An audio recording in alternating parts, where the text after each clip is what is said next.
With the recent focus on resonators that utilize the negative status mechanic, we're finally going to go back and revisit the fusion element with our newest 5-star resonator, Lupa. In this video, we'll be going over her kit, rotation, echoes, talents, team options, weapon options, and at the end, my overall opinion. And now for a quick disclaimer. This video is based on my own calculations and theoretical analysis. Actual gameplay will likely differ due to in-game variables, updates, rotations, and individual playstyles. Lupa's kit is pretty straightforward compared to many of the recent resonators that were released. Much of her kit involves her buffing herself, her team, and fusion damage. To put it simply, Lupa's kit revolves around her building up her forte energy called Wolf Flame by casting her regular abilities that caps out at 100. When you have 50 or more Wolf Flame, her charge attack and midair 3 are enhanced and consume 50 forte energy each. Each time you consume 50 Wolf Flame with these abilities, you gain 1 stack of Wolf Faith. Obtaining 2 stacks of Wolf Faith allows you to cast your enhanced skill, Dance with the Wolf, which scales with Resonance Liberation damage and has a pretty large multiplier. Her Resonance Liberation has a large multiplier, instantly gives Lupa 100 Wolf Flame, or her max forte energy, and allows her to immediately cast Foe Breaker. Foe Breaker does some damage, but more importantly, gives the team a buff called Pack Hunt, which lasts for 35 seconds and gives a 6% attack buff to the team for each intro you cast within this time frame, up to a maximum of 18%. It also puts her in Burning Match Point state, which increases the amount of forte energy she gains by casting her abilities by 500% for 12 seconds. Pack Hunt also gives a 6% attack and 10% fusion damage buff, but only when battling Overlord or Calamity class enemies. Additionally, she'll grant another 10% fusion damage bonus if all resonators on the team are fusion versus these types of enemies. Her Liberation also grants the team Glory, which for 35 seconds gives all team members 3% fusion res ignore for each fusion team member, and an additional 6% when all 3 characters are fusion, granting a total of 15% fusion res ignore. She also has a few personal buffs, granting her 12% attack for casting the following abilities.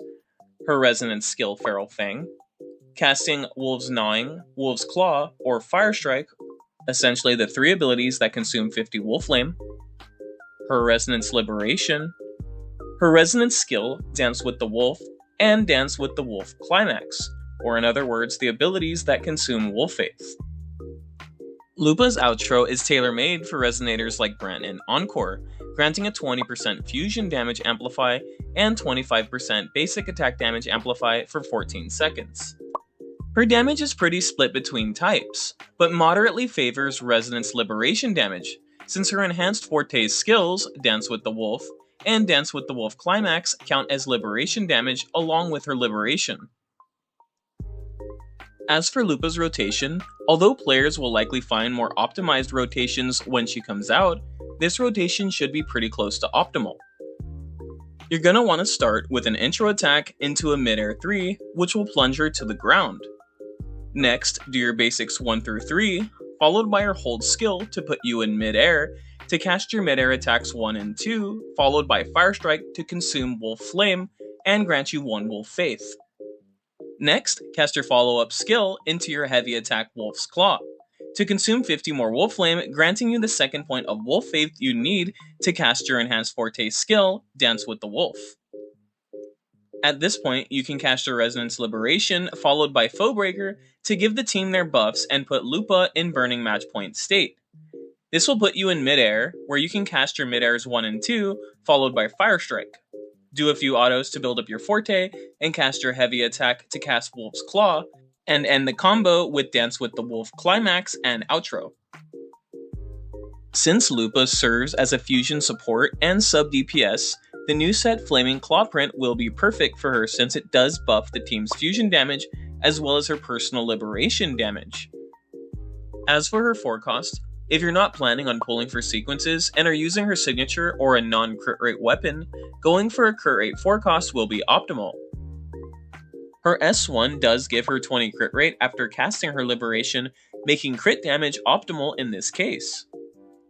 As for her 3 costs, Going double fusion will be slightly better, but since it's so close, you can get away with running one attack percent if you have one with good substats. For Lupa's substat priority, go for crit rate and crit damage as high priority, followed by attack percent. Liberation damage bonus will be the next best increase for her DPS, and energy recharge for smoother rotations. As for your talent level priority, you're going to want to focus on leveling your Forte Circuit, followed by your Resonance Liberation. You can prioritize your normal attacks next, since she does do quite a few normal, mid-airs, and charge attacks. Lupa's intro after activating Pack Hunt actually increases her overall DPS quite a bit, even when I'm not including Chongli's outro. Leveling this next will be optimal, and if you want to squeeze in a bit of extra DPS, you can level your skill. Lupa has a surprising amount of weapon options that work well on her. For our first comparison to her signature weapon, we'll take a look at Ages of Harvest, which I calculate to be her second best option. But of course, you're going to need to run a crit damage forecast for this weapon. Ages of Harvest is about a 7-8% decrease in total team damage compared to her signature weapon, which makes Ages of Harvest surprisingly good. Up next, we have Verdant Summit, which is right behind Ages of Harvest at around an 8% decrease from her signature weapon. Lustrous Razor at R1 is very strong for a standard banner weapon on Lupa, providing about a 9% decrease from her signature weapon for the team's damage. At R5, this weapon isn't too much stronger than R1, but does provide a bit more damage. Autumn Trace is pretty strong as well, providing about 11% decrease over Lupa's signature. At R5, this weapon calculates very similarly to Lustrous Razor at R1, provided you're running a crit damage forecast with this weapon. Since Lupa's buffs have a focus on improving fusion damage, including her Echo set, most of her teams will require running 3 fusion resonators. A really cool part about the Lupa, Brant, and Chongli team is that the weapon options you can use are really free-to-play friendly. You can run Lustrous Razor on Lupa, Overture on Brant, and Emerald of Genesis on Chongli, a team that has no signature weapons and performs pretty well. If you don't have Chongli, you can actually run Chisha, who synergizes pretty well for this team, as she can take advantage of Brant and Lupa's buffs, especially in single target scenarios. You can also run Encore instead of Chisha, as she will perform a very similar role.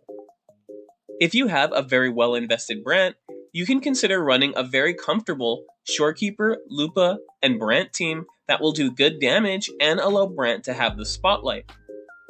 As for my overall opinion on Lupa, while she definitely has a lot more value for mono fusion teams giving that 15% fusion resignor, as the roster builds up, she should gain more value over time, and is a pretty strong sub DPS and team-wide buffer. She also has some pretty budget-friendly teams and weapon options, even if you don't have Brant and Chongli, making her a lot less restrictive than some of the characters that have recently come out. Since Brant is already hitting numbers like these, it's gonna be exciting to see Brant hitting record numbers. If you like my video, please leave a like and subscribe, as I will be doing a pre-release video for Prolova next. And thank you for watching.